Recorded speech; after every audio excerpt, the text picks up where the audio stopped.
We have mechanical brakes that use a cable. We have hydraulic brakes that use oil. But what about a brake system that uses a cable and oil? Would that be semi-hydraulic? Do you need a license for that? Stick around.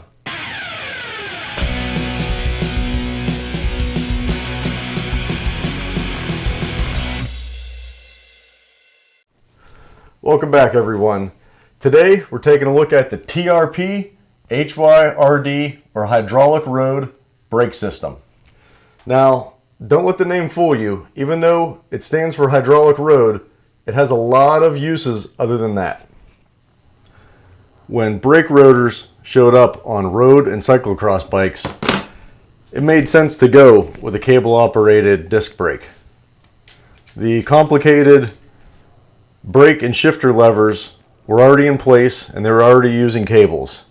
It's much easier to use a mechanical caliper than it was to try to rework the whole system.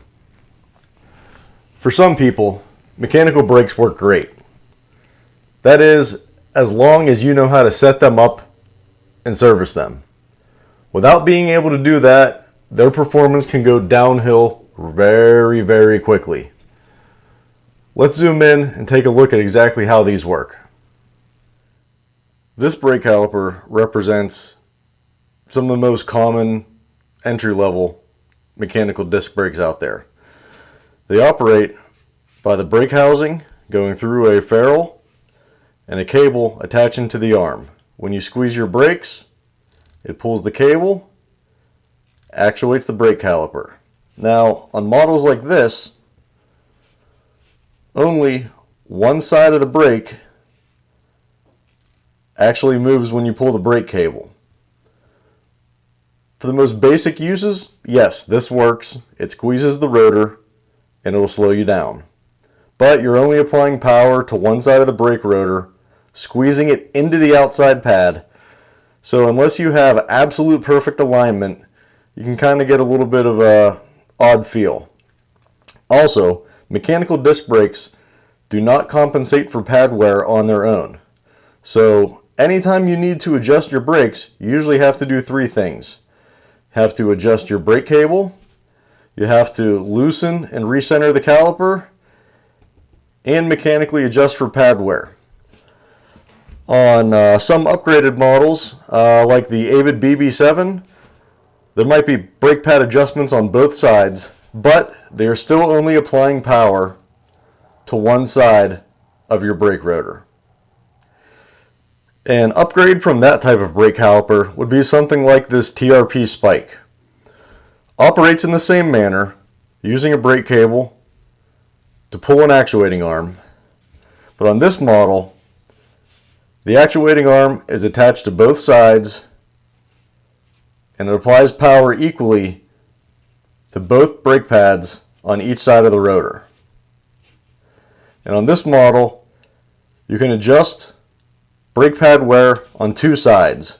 So these offer a little bit more even power and a little more reliability. With hydraulic brake systems, there are no cables, but there is oil, either a DOT-based brake fluid or mineral oil.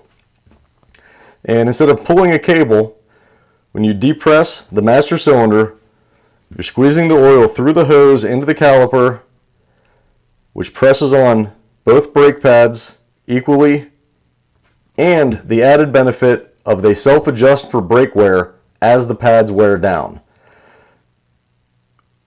These are some of the benefits that people love about hydraulic systems. 1, the power they offer. 2, the ease of use. It is possible to go through the entire life of a set of brake pads without making one adjustment on your bike, as long as you're taking care of it and not breaking the rotors off of rocks and everything. Which brings us to the TRP HYRD brake system. This system blends both worlds. We're going to use a cable-operated brake lever, attach it to this brake arm, but instead of actuating directly onto the brake pad, it's going to press into a master cylinder, which is part of the caliper body.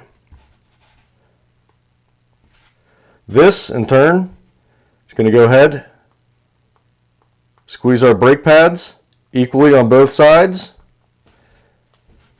and we're going to get that benefit of automatically adjusting for pad wear through regular use. The next question you may have is why?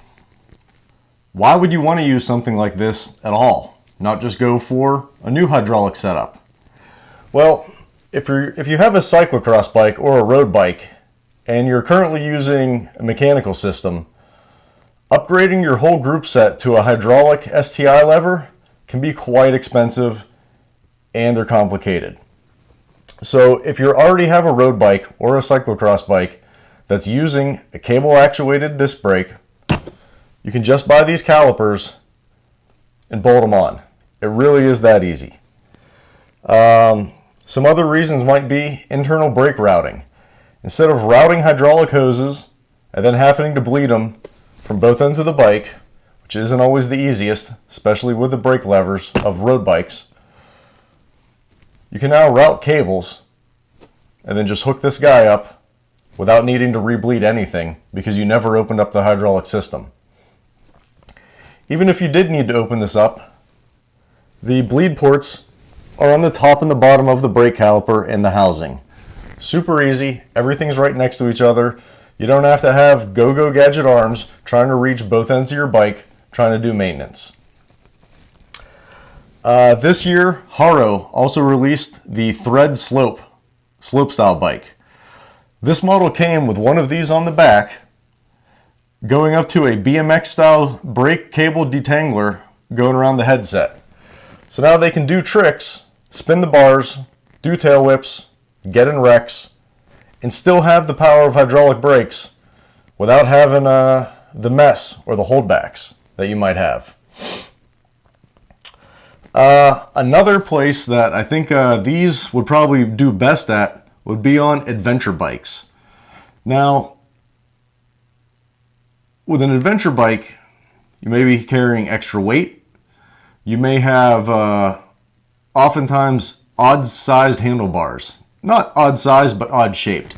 Instead of running a traditional drop or a flat, there's a lot of options now. And you might be actually running more than just one set of brake levers on there. You might be running some up on the flats, using the cyclocross style, and another set down on the drops. Now with a hydraulic system, unless you get very complicated, this is pretty much impossible. But now, again, if you're using a cable operated system, you can set your brakes up however you want, run them down, hook them into this unit, and there you go. You have your multi-position cable operated brake levers with hydraulic power at the other end. Okay, just for comparison's sake, let's throw a couple things on the scale. Let's see what kind of weights we're dealing with. Now, this is just the standard Tektro Auriga hydraulic brake system for flat bar. We have a complete system weight of about 320 grams. Now, if we take the TRP HYRD, a very common mechanical brake lever and cable,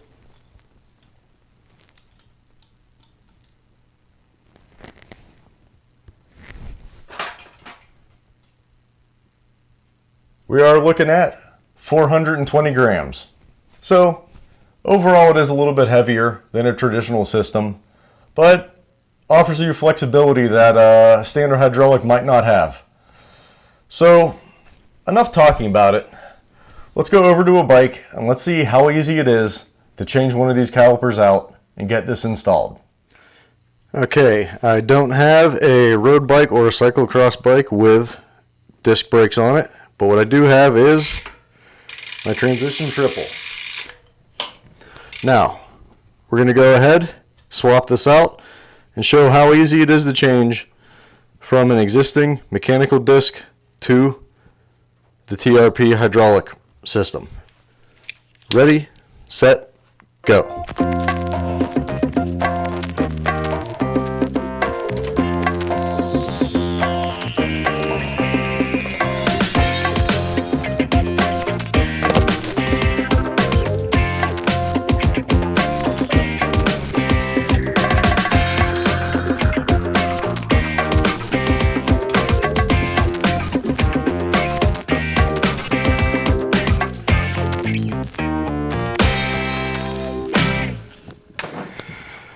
Okay, now the only thing that you really need to pay attention to when you're putting the cable in is this little lever stop right here. They have this built in, so when you're working on it, you can screw it in and lock this arm in place. That way you can get your cable adjustment nice and tight without having to worry about any slack in the system. So that way once you're finished, you can get the cable tight,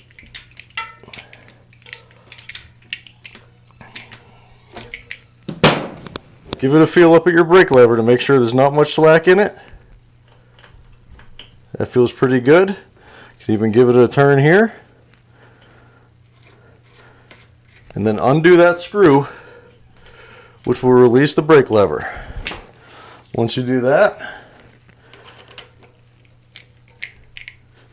go ahead, while holding the brake lever down,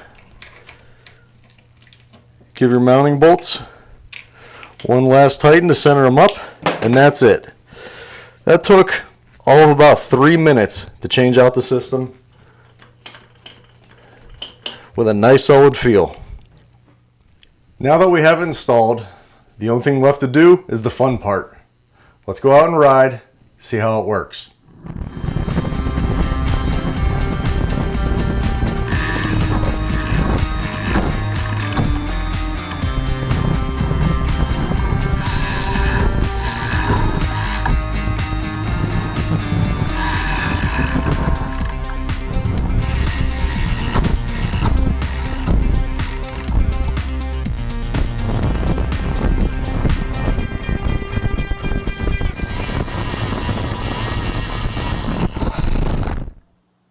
Okay, I took the bike out, I got the brake pads seated in, got them nice and bedded, working properly, and you can see that they can lock up the tire pretty easy. They actually have quite a bit of power.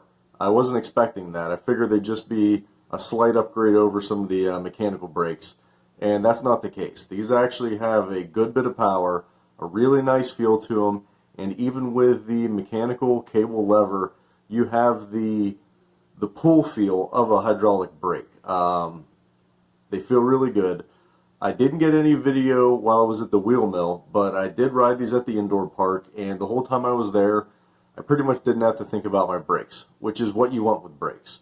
When you want to use them, they need to be there and they need to work. And if they don't work how you want them to, then they're the worst brakes you've ever used in history. So the good news is, the whole time I was riding, I didn't have to think about them, and that's what I want.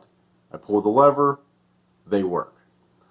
Now, I did find out that if you were using older road brake levers that don't have a lot of cable pull to them, they might not work that well with the system. You need a little bit longer cable pull. I had it paired up with an Avid Speed Dial 7 flat bar lever, and you can adjust the leverage there. If you're using newer 11-speed road bike levers, you should be fine, or anything cyclocross or that was already using mechanical disc brakes should have enough lever pull. So I really don't know what more I can say about these. They worked, they're simple, the setup was easy. I'm going to leave these on for a while. We'll see how they work in the long run. I won't do a full video, but I'll give a little bit update later. And thanks for tuning in. We'll see you next time.